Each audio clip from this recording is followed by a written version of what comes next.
Hey violins, this is a how to play it video for measures 1 through 10 of Sahara Crossing. That's your Friday quiz for this week. So I'm going to go through and make sure that you understand the notes and the rhythm, and then I'll play the whole section for you so you know what it sounds like.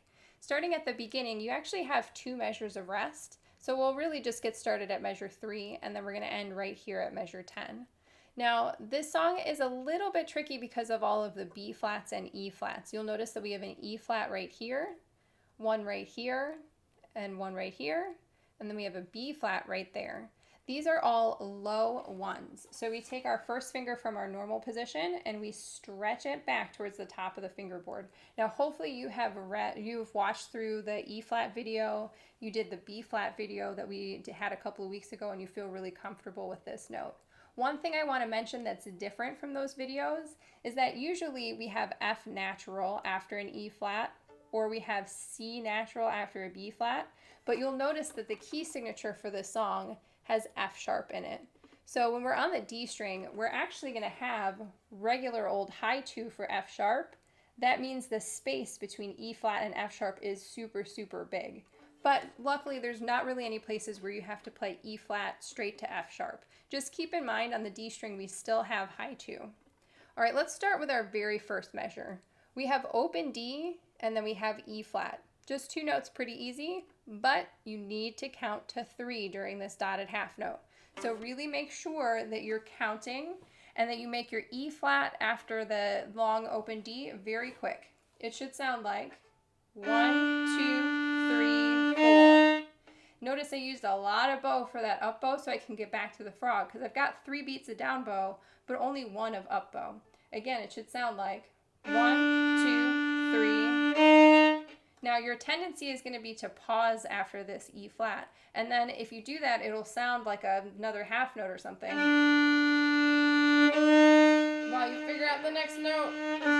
So make sure that you go right on to the next note. If I add the next measure, it sounds like 2, 3.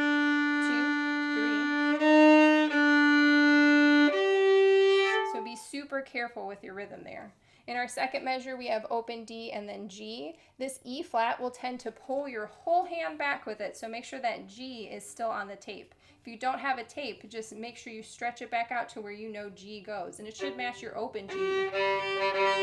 Then after that, like I said, we have F sharp, so we just have high 2, pretty normal. And then we're going to play 4th finger for this A so we don't have to cross strings. If you have to play open A, that's okay, but I want you to stretch yourself and see if you can try the 4th finger. Here's what the first 3 measures sound like. High 2, 4th finger.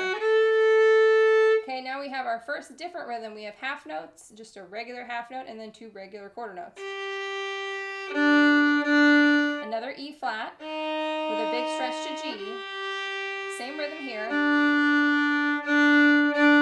And now we've come to the trickiest part of the quiz, measure 9. The notes are E flat, G, A, B flat. So first finger, 3rd finger, open, and 1st finger. Both of those first fingers are low ones. It should sound like this. That might take a couple of times. You might have to do that 5 or 6 times before it sounds really good and you don't feel like you're pausing on the notes. But really make sure you work on it so that the rhythm doesn't slow down there. And it's followed by a dotted half note A with a bow lift. 2, 3, lift. So when I put it together, it sounds like 1, 2, 3, lift. And if you want to get super fancy, we can add the dynamics to this. So we started at piano at the beginning, and then we have this crescendo right here that goes all the way up to forte, and then you notice a little decrescendo. So this is higher level stuff. If you don't get here this week, that's okay. But I want you to see if you can try starting with a small amount of bow, and then expand it as you crescendo, and then let it fade away. It should sound like... Okay, so those notes are not too bad. The rhythm is a little tricky if you don't remember to play dotted half notes, but it should be fine. Let's see if we can play the whole excerpt. Here we go for measure 3. Ready, set, go. 1, 2, 3.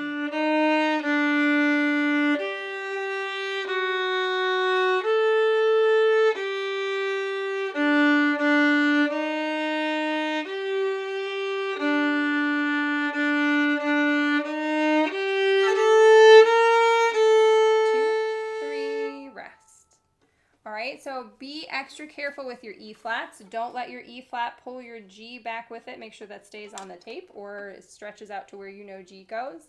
And be careful with your rhythm. Have fun practicing this week.